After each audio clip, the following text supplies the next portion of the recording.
बात है। सरयू नदी के किनारे अयोध्या नाम का एक सुंदर राज्य था।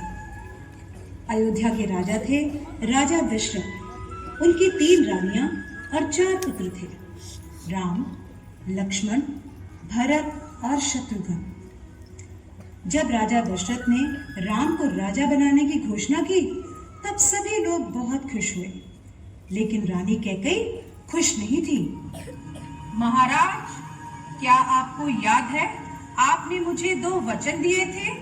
आज उन वचनों को पूरा करने का समय आ गया है। मेरा पुत्र भरत राजा बने और राम 14 वर्ष के वनवास को जाए। राजा दशरथ की आज्ञा पाकर राम और लक्ष्मण सीता के साथ 14 वर्ष के वनवास के लिए चले गए। पंचवटी में सीता माता ने एक सुनहरे रंग के मृग को देखा। रंग सुनहरा, मृग अति सुंदर, सीता मन को भाई, कोई जाए इस मृग को अति शीघ्र ले आए। सीता माता की इस बात को सुनकर श्री राम मृग की खोज में जंगल की ओर निकल गए। बहुत देर हो गई, प्रभु राम अभी तक लौटे नहीं। लक्ष्मण, लक्ष्मण, हे सीते, हे सीते। लक्ष्मण, लक्ष्मण देखो, प्रभु तुम्हें अपनी सहायता के लिए पुकार रहे हैं। हे माते, ये मुझे किसी मायावी शक्ति का कार्य लग रहा है। आप चिंतित ना हो, भैया जल्दी घर लौट आएंगे। नहीं लक्ष्मण, मेरी आज्ञा का पालन करो। जाओ, प्रभु को तुम्हारी सहायता की आवश्यकता है। ठीक है माते, किंतु आप इस लक्ष्मण रेखा को पार नहीं करना। रावण को ज्ञान था कि वो लक्ष्मण रेखा को पार नहीं कर पाएगा, इसलिए उसने साधु बनने का ढोंग रचा और सीता माता को उठाकर ले गया। भिक्षाम देहि, भिक्षाम देहि। हे मुनिवर, भिक्षा स्वीकार कीजिए। हे देवी, एक साधु का इतना आदर, घर के द्वार से ही भिक्षा देकर भेजना चाहती हूँ। जाओ, नहीं चाहिए तुम्हारी भिक्षा। नहीं नहीं मुनिवर, रुकिए, मैं आती हूँ।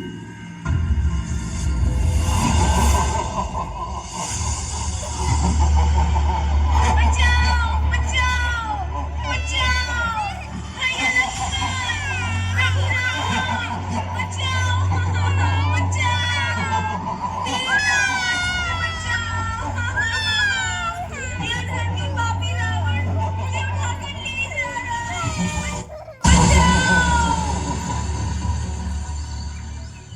राम और लक्ष्मण सीता माता को कुटिया में ना पाकर बहुत चिंतित हुए और उनकी खोज में निकल गए।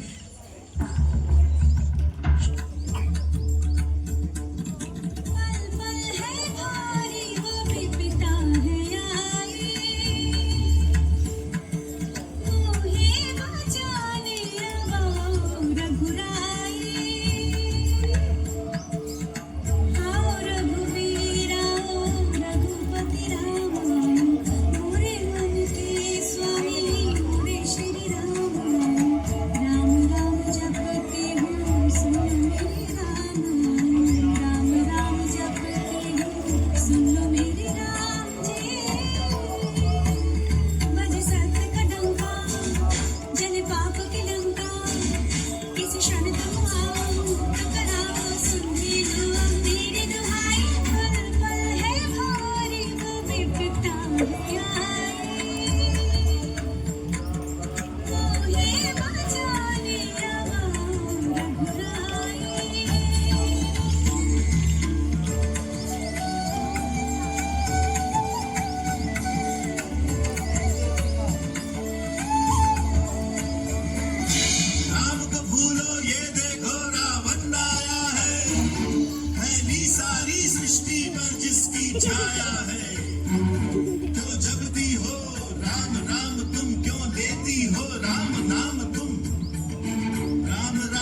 युद्ध हुआ जिसमें श्री राम विजयी हुए।